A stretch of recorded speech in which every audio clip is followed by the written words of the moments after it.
Well, just like I figured, the Lakers got swept up out of there by Nikola Jokic and the Denver Nuggets. And it was honestly one of the closest sweeps I have seen. Every game was fantastic. LeBron James came out with a purpose in the first half. The dude, he's 38 years old, man. He's incredible. I know people are going to rag on him for the second half. I know Jeff Van Gundy was complaining the whole time, why doesn't LeBron post up? Why doesn't LeBron post up? And there were times during this series where I questioned why the Lakers didn't go back to that well more often, because that was the Lakers' best form of offense, were LeBron post-ups where he could get paint touches, get everybody involved. Anthony Davis was a no-show until the fourth quarter offensively. But this is about the Denver Nuggets and Nikola Jokic and just the coronation of the best player in the world. Sorry to Giannis, Steph, KD, Luka, to even Embiid, whoever. But this is the guy. He needed a playoff run for everybody to see how great he was.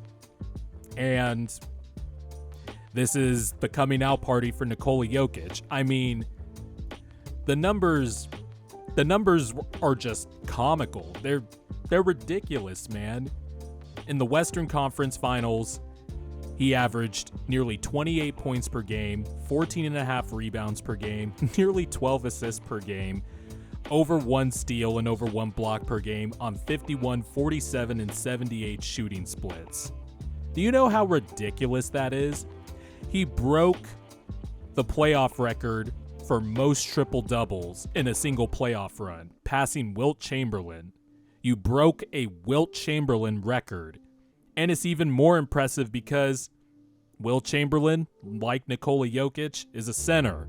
This guy's ridiculous, man. I mean, he's the best player in the world. This playoff run solidified it now that he has a healthy team around him. I was a Giannis guy. And, you know, obviously with the whole top 3 MVPs the last 3 years, basically, has always been Giannis, Jokic, and Embiid.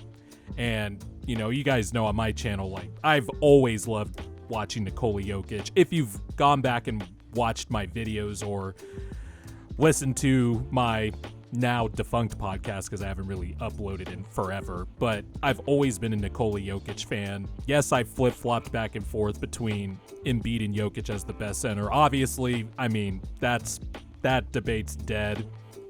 But it's between Giannis and Jokic as the best player in the world. Steph in there, too. I want to throw Steph in there. I think all 3 of those guys, those are the 3 guys who have the case as the best player in the world. I lean Jokic because the guy's a fucking center, and he is the best offensive player in the league.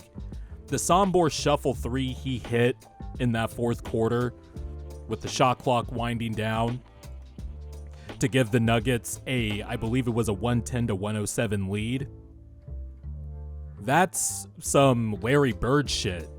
And that comparison's kind of been thrown around with Jokic, but there are some elements where Larry Bird's touch was incredible. If you just go back and watch all the old tapes of Larry Bird, one thing that always astounded me with him was the weird shots he would make, the awkward shots he would make where the shot clock's winding down and he pump fakes and is in an awkward position and then throws up some shit and it just goes in, nothing but net. Nikola Jokic has that touch. He has one of the best touches that I've ever seen from a basketball player, let alone a center. And he's a point guard, basically. And unlike Embiid and Giannis to some extent, though Giannis is, you know, a ball handler and he can pass off the dribble and stuff, Giannis still needs a guard to set him up sometimes, because you can build a wall around Giannis and make him shoot mid-range jumpers, and you'll live with that. There's no answer for Nikola Jokic. Well, yeah, Jamal Murray can bring the ball up and give Jokic the ball in his spots, but Jokic can just do it his damn self. It's uncanny. We've never seen anything like him. This playoff run has solidified it. even with Jokic being one of my favorite players to watch for a long time, even this playoff run opened my eyes. He was good defensively too.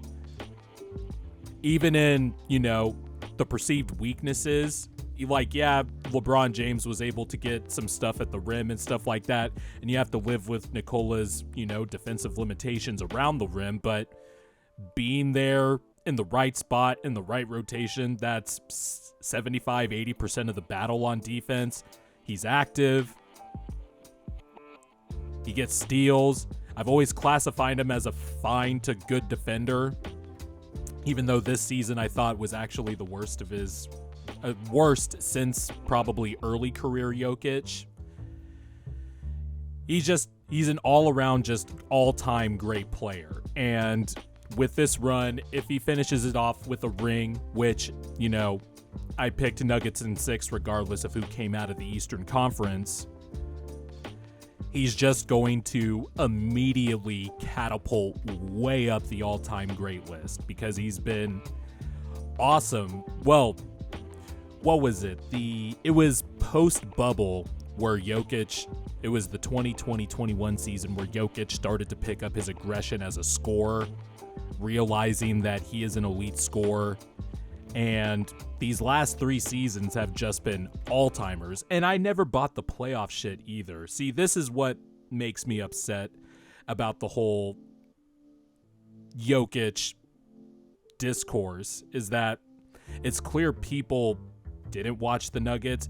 And yes, while Jokic stands and Embiid stands were annoying, I also found it annoying that Sixer fans would just discredit him at every way. Like Nuggets fans with Embiid, by the way, because, it's not just Embiid stands and Philly fans, even though people want to just shit on Philadelphia, which I guess, fine, whatever. But the frustration of people clearly not watching games, national media members scoffing at the possibility of the number 1 seed in the fucking Western Conference beating the Lakers, who just put together their second team after the trade deadline, put that second team together. The Lakers had 2 teams this year, but yet a team that was together, had continuity, made it to the Western Conference Finals in the bubble.